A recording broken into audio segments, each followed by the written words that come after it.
Welcome to day 26. I hope your day is going well. Let's make sure we're live. Just checking. The other screen is way on this side, and so I am. Again, it's a weird setup because we are on vacation, and so um, that's why everything is not the way it normally is. But looks like we're live. I can see that on my screen. So let's go ahead and get this started.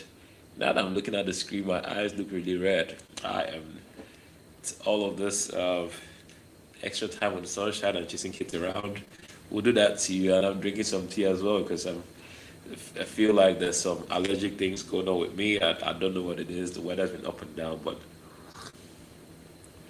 I'm here, committed to this thing. We're going to see this to the end.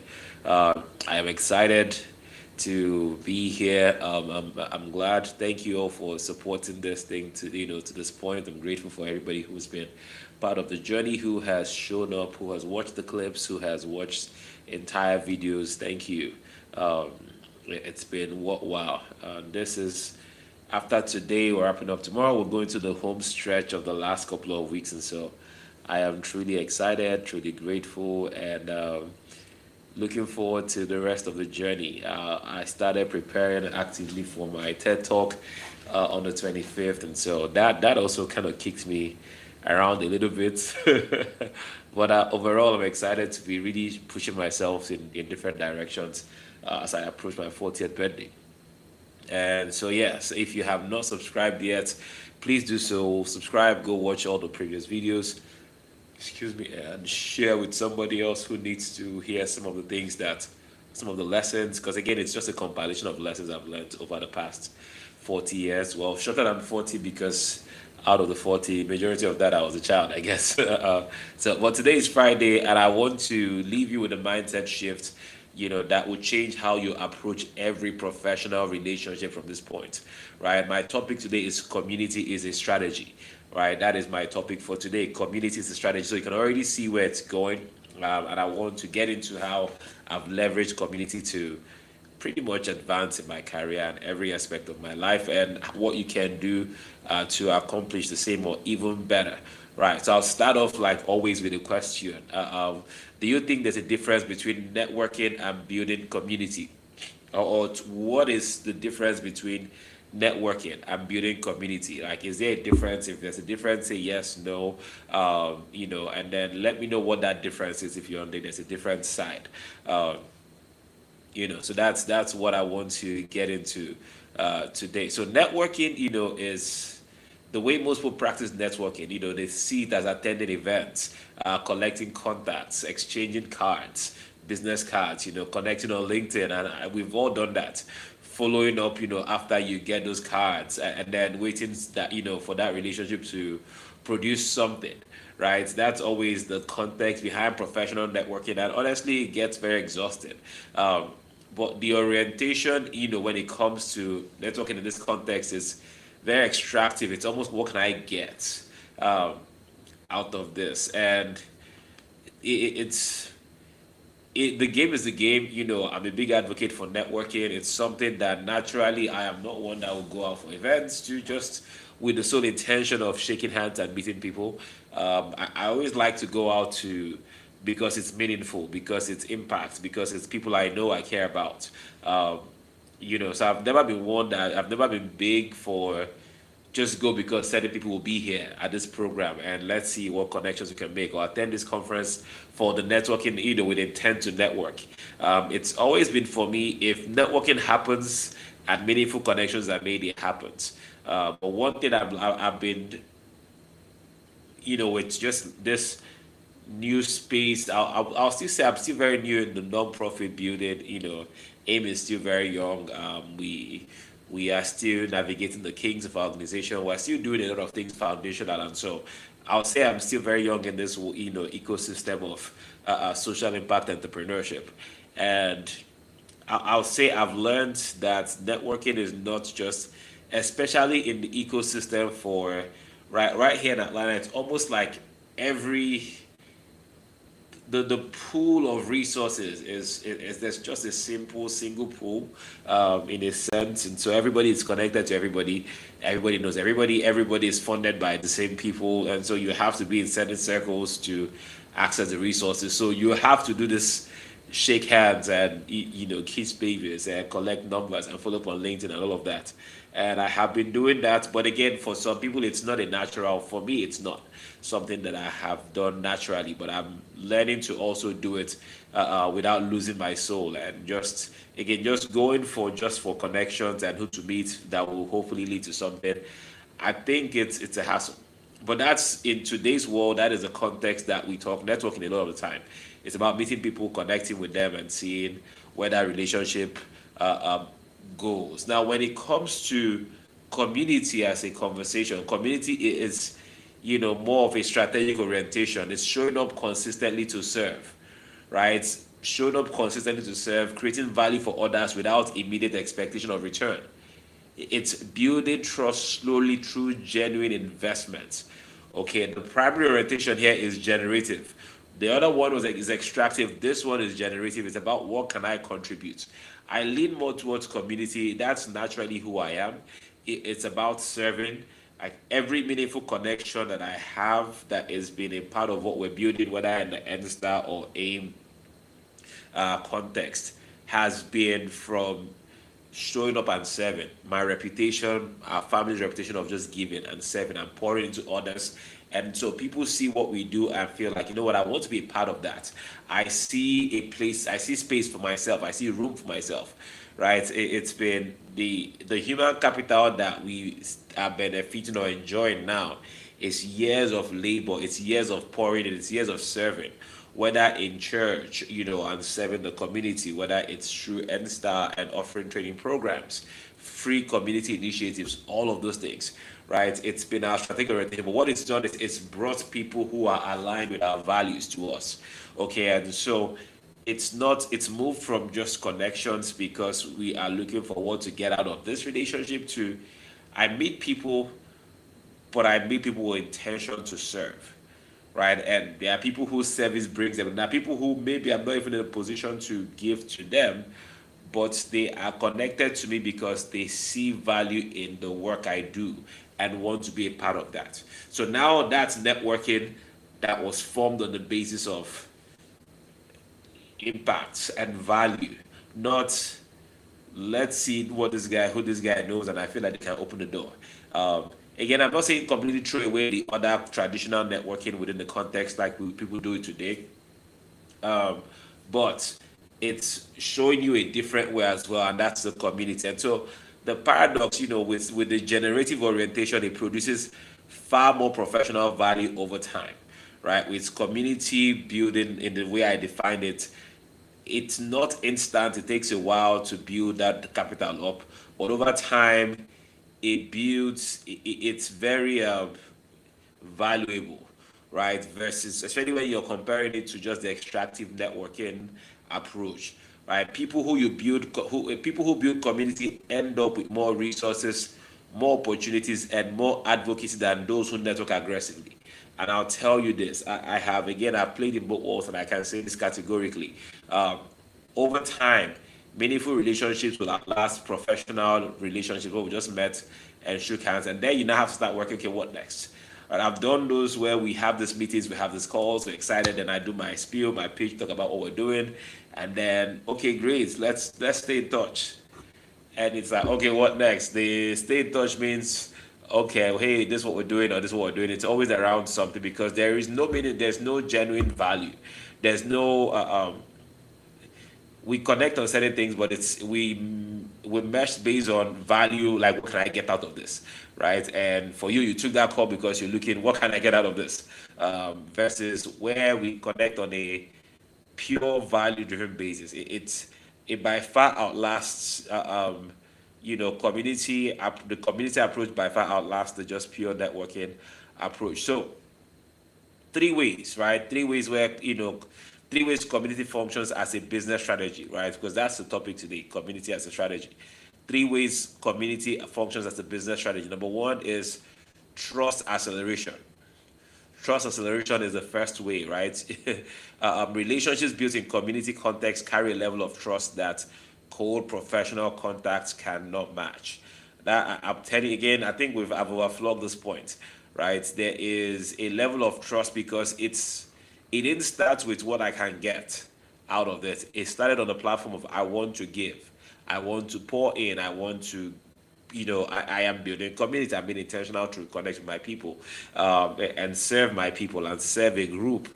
And so any associations formed in that context tends to have a level or come with a level of trust that is different from just standard networking and shooting your shots and hoping somebody will pick up. Number two is opportunity creation. Opportunity creation. The most interesting opportunities for me, that I've encountered, have come through community members who knew what I was working on and then thought of me when the moment arrived. This is how we have grown the most. I'm telling you, people will randomly say, hey, I met somebody at this event. People go for networking events and then connect me to people they met at the networking events because they feel like, hey, this one is going to actually of value to you. And they meet people and come like, now I met this person, I think they'll be great for A. Now I met this person, I think that you should definitely talk to them, what they do and what you do. There's an alignment there. I feel like you guys can work together. Like I get a lot of people who have come into AIM have been pure introduction, pure somebody, people who are in my community meeting people within their own sphere of influence and saying, hey, connect with this guy. I think it's good for you. Up until a couple of days ago, someone was saying, hey, there are a couple of guys that they work here, and these guys they need to be a part of what you're doing. Like people from within my circle, our circle, my wife and I, from our family, there are people that we know that I run into, and I feel like they have to be a part of what you're doing. That is opportunity creation. That is, just people, because you've built a community, you have a wider net, right? People are networking on your behalf, people are ambassadors on your behalf, and that's because of the relationship is powered by value, not just what can I get out of this. And then the number three way community functions as a business strategy is collaborative capacity. Community gives you access to skills and resources you do not have to own, right? It gives you access to resources and skills you don't have to own because they exist in the relationship that you have built. It's amazing, right? Opportunities might come your way and you might not have, but you just know somebody within your circle that we can make this thing work. I just need to get a phone call. There are certain ventures, there are certain initiatives you want to drive, and under standard temperature and pressure, under normal conditions, you're not equipped for that. But one, two, three people that, and suddenly you have this level of confidence that what, I think we can explore this option. There is things that my wife and I were talking about already over the last couple of weeks that we want to work on. Like we want to do it because of the impact of that program, but it's not something that is indirectly it is within our realm, but directly it's not. But we sat down today and earlier today we were speaking, and then I was giving her names. Like I feel like we can get this person involved and get this person involved and get this person involved. And so it's like we have 5 new people that we can bring on board that we can pitch this thing to, and realistically, because it's within their realm, right? That's the power of community. That's collaborative capacity. So yes, I don't have the skill set, but I have a community that carries that skill set. Like I don't have the wherewithal, but I have a community, and within my community, that capacity is in there, right? So with community, it expands your capacity and what you are able to do. You have the collaborative capacity and you can get much more done because all of the skills you're looking for, all the talent, resources, they are available in relationships that you have built and nurtured over a period, right? It is just how it is. I've talked about how we African American Collective, NSTAR, and then leading up to African American Collective, they were all a response to a community need without any strategic calculation, not necessarily personal benefits. And at the beginning, it's been about, even up to today, it was about service. And so it's a lot of personal resources, it's a lot of sacrifice, it's a lot of just showing up. But what happened is, again, people started showing up as well because there was an alignment, right? The relationships that we formed, there are people who started with me with African Collective who they're not even as active now, but they are like family. Like whenever we engage, when they show up, when they reach out, it's almost like somebody who is really truly there to me showed up or reached out because they are. They are family. Like okay, whether you are an official now or not, a lot of those people have gone on to become board members or officials or leaders. But there are people who are not in that capacity and they still show up once in a while and do things. But those relationships are just forever. Like the way they are, they're genuine. They are, and these people have opportunities I have been connected to from people who are honestly once every 6 months I hear from them around AIM. But then that once in 6 months they think about you and like, man, how can I help? That's what it's about, right? That is what it's about. Relationships that are formed in genuine service. That's it. It leads to just countless opportunity and blessings. And that's our AIM story. All of this people from within AIM. Now my professional network is powered by people at Metro N Star. It's powered by people at Metro AIM. Opportunities I receive, people calling me, it's people I met through even church, right? Somebody called me for a gig to, because they know that back in church I would host events and MC events from time to time. I have never done that as a gig per se. I've never done that as something I do to get paid. People reach out because they know I will speak fluently. I will hold my own. I will, manage a crowd. I'll do all of those things. And again, events are my scene per se. Not planning them. I mean, I will plan them, but logistics and the organization of it. Mine is just run around, get things done type deal. Anyway, but people who have known me from way back or randomly somebody called me and like, hey Nnamdi, I think you should. I have a business opportunity. I'm like, what is it? I need you to MC an event. They will pay you. Like I don't do like I'm not looking to do that, but that's a part of networking. Just without soliciting, it's coming to your table. Opportunities are like that, just coming. And that has been my journey. That has been my story. This people from within my circle, that from communities that I have built over time have become my biggest professional relationships. They become business partners. They become partners. Period in life. And that is a blessing. That's the blessing of just pouring into community. I've met people. I have connected with people and they have connected me to other people, connected me to resources, made introductions that I can't even get into. I'm talking about our knowledge partner base. People reach out, Dr. Nnamdi, check this out.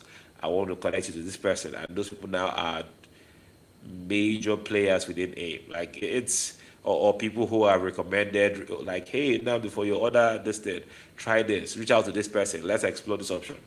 Like they've owned other aspects of my life because of how connected they feel to the work that we do on one side, different from what they're helping me with. So it's amazing what networking looks like from a community perspective. And again, in contrast to what it is for just purely transactional networking, um, it doesn't yield the same results, not the same level of trust. And the Bible actually supports this in Acts chapter 2, verse 44 to 45. It talks about all believers were together and had everything in common. They sold property and possessions and gave to everyone in need. That is how the church grew. It was based off of genuine community adding value to each other. Nobody had to lack because everybody brought their things and then they had all things in common. And it just grew from there because of the genuine relationships that were being formed within the circles of the apostles and the disciples of the early church, right? They understood what that meant, and that's something a lot of professional communities miss. Like shared mission creates shared resources. I just talked about it. There's just leveraging resources within the community. Shared mission creates shared resources. The investment in community is never wasted. It only circulates and compounds. I'll read that again. The investment in community is never wasted. It only circulates and compounds. All right. So that is, how this thing can work for you as a business strategy. All right. So let's talk about a few ways you can shift from just traditional networking to community building, starting right away. Starting this week, starting tomorrow, Saturday, as you're looking to go out. Right, so 3 ways to shift from networking to community building starting today or today, starting tomorrow. Number one, give before you ask. Give before you ask. Always lead with how you can add value to them, right? Lead with that. Every time you're reaching out, every time you're trying to make any connection, don't start with what you can gain. Start with what you can give, right? What is it? So look at what they are doing and find something that you can contribute to that. You want to connect to somebody, and I don't remember who I was advising or giving this now, but you found somebody you want to connect with because you feel like there's synergies that you guys can explore. That's not what you lead with. You don't go and say, well, I think this is something that we can do together, or I feel like you're going to be of such a huge impact to our community. What are they doing? What are they into? Right? I've had meetings where I talk to people, we're introduced, and I talk about what we do and our mission, and they ask me, so how can I get involved, or how can I help? What do you see? Where do you see this going? Always a difficult question because I'm tempted to always go hard on, well, this is what we are lacking and this is where we need help and da da da da. You know, but I've learned to, in those moments, also every pitch I give them at that time is always a product of, I've done some research and I've looked into what you're about, what projects, what's exciting for you. And so I don't just tell you to give us or pour into us. I will try to position it or frame it like this is what you can get out of this collaboration. Okay, so how do you see the, well, how right now you are, I know you're doing a lot of work, incredible work with real estate, for example.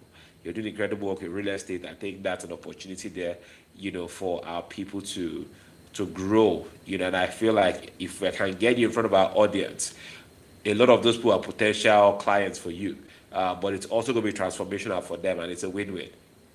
Like I said, I try to phrase it to where there's value for you in this thing as well, and I want you to get the value too. I would love to connect you to our audience. I would love to uh, uh, have you meet a couple of people and see how you guys can do work together. I feel like it's going to benefit your business, right? And so I am trying to show value to them, right? Because I know they will also bring value to us if the relationship happens the way it's supposed to go, right? And so that's always my first approach is, lead with value.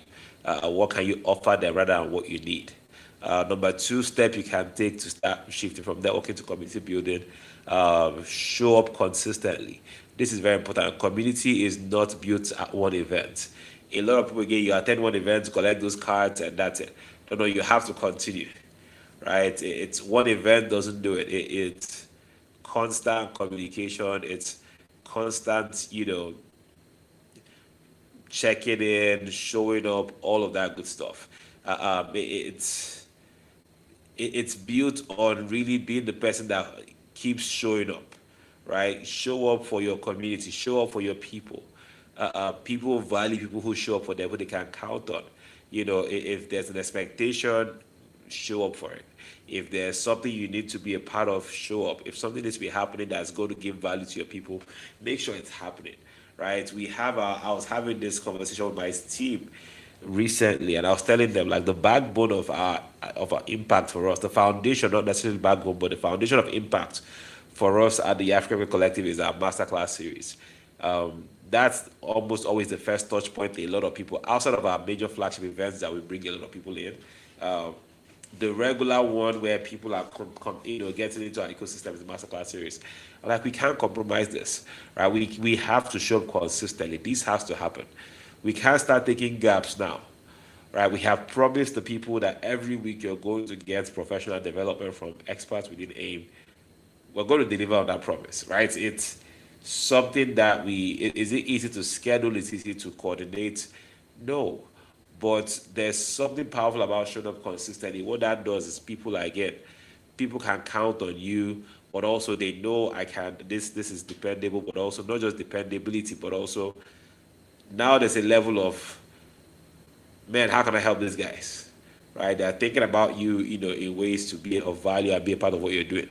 So show up consistently. Then the third way is create a context, right? Create a context. So host something, start something, but create a context. Invite people around to share, invite people around a shared interest or mission, right? The person who creates the context becomes the natural center of the community that forms around it. This is very important. Like the moment you are the one who steps up to the plate to get people together, you become the center, you become the face of that mission. We can attest to that with what's going on with AIM, with NSTAR. Um, as much as I have one of my leaders who will say, hey, this is not about me. And he means well when he says that, but you are the face of it. You started it, you led the move. And so people gather and you are the natural center of that it forms around. It's a blessing and it's also a responsibility, because now you have to live up to, and now you hold the keys to the dream in a sense, and you have to keep being responsible for pushing the context of it and having it grow. But it is something that once you build and give context and gather people around something, you kind of always become the face of it. You are it. You become the standard. And so that is, number three way to continue to grow and move from just pure networking to community building. I hope that helps. Right, we're doing that. We're launching an initiative, again rooted in faith. We're going to be doing as part of a continuation of the birthday celebrations that's going to be a year long. In May, we are going to start our in person. Rooted in faith is going to start just in person sessions, impact sessions. And those will be, again, more context around just now it's more faith expression.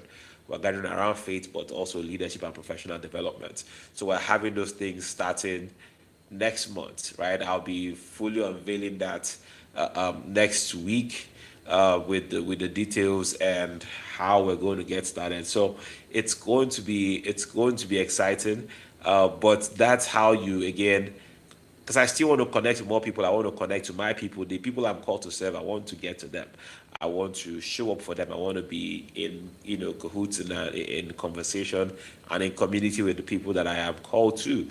And so the best way is give them give them something to come to, right? Give them something that looks like where they want to be, and then let us attract those people. So that's the goal. So I will say this, for you, what is one professional community you could invest in more genuinely starting this week, right? I hope you say AIM. I hope you say AIM. I hope you. But again, it could be your church. It could be your faith organization. But what is one professional community you could invest in more genuinely this starting this week? You can pour yourself more into and start building those community capital, right? And I'm talking about not just connecting with, it's not just to extract, but to contribute to. What community are you going to immerse yourself in? Now, I know somebody is saying, well, I'm an introvert. You're talking about starting something and pioneering or doing. What if I'm introverted and community feels exhausting? And this is real. Introversion does not disqualify you from community, right? It just means you'll build it differently. Smaller groups, deeper relationships. So that's probably your jam. Fewer events with more intentional follow-ups. That's probably how you move, right? The depth of the community you build matters more than the scale of it. Quality over volume always, right? We say quality over quantity, quality over volume. Yeah, it's so important that we remember that. You don't have to be loud and braggadocious about it. It doesn't have to be a large program, but smaller, more meaningful relationships that still feed to your introverted. You don't have to change who you are. You are who you are, and that so your design, play to your strengths, play to your nature, right, and grow from there. See where it goes, right? So that's how we move from just networking for extraction to community for genuine connections and meaningful engagement. I hope someone has learned something today from this. Again, if you have, please, I would urge you to go ahead and subscribe. It'll mean the world to me. We want to continue to grow these platforms. Follow me on Instagram. I'm rebuilding that platform as well. I have recently been called on Substack. And so if you are watching to this point, please go ahead and subscribe to my Substack as well. And let's continue to grow that platform as well. So I feel like the way Substack is structured, I feel like that might just be the hub for, with Instagram plus Substack, I think I'll be fine. And I probably won't have to get back on Facebook or any of that anymore. So it's a hassle. It's just you lose all the connections you've made over the years, but I think over time we can, with time we can get it back. But please spread the word. If you know anybody that any of these conversations will serve or benefit, go ahead and share with them, and you'll be helping us as well continue to grow. And of course, it's also building this community. So thank you very much, everyone, for listening. And I want to again pray for us as a close out. And I pray for everyone who's isolated, every builder, and I pray that the Lord will help you, right? Everyone trying to grow after the Lord, that He will send you your people, He will connect you to the right people, the people who are part of His grand design that will help you, send you help in the sanctuary. That's what the Bible says, divine helpers, people who will hold up your hands, people who will be relevant, your destiny helpers, people relevant to your destiny as you get intentional about building community and serving in the community and pouring into a community. And God will send you the right people that will continue to help foster your greatness and your destiny. That is my prayer. Thank you, Father. I give you praise in Jesus' name. Amen. Amen. Thanks again, everybody. I will wrap up week 3. I don't even know what week is. Week 3 or week 4 at this point. We'll wrap up the week tomorrow, and then we'll step into the new week on Sunday. I can't wait to get into it. I think we'll wrap up on Sunday, actually. We'll wrap up on Sunday and then on Monday. So we still have a few more days to go, but I'm excited. If you have any tips on how to prepare for TEDx, I have the speech, my manuscript already. I just want to prepare and study for it. So if you have any tips for me, hit me up, drop in the comments as well. I will greatly appreciate it. I will soon be sharing the tickets as well, or the link to purchase tickets. I'd love to connect with my people for that event. But I'll let you go now. I need to also go shut my eye. Well, thank you for hanging out with me. God bless you. I will see you tomorrow by His grace.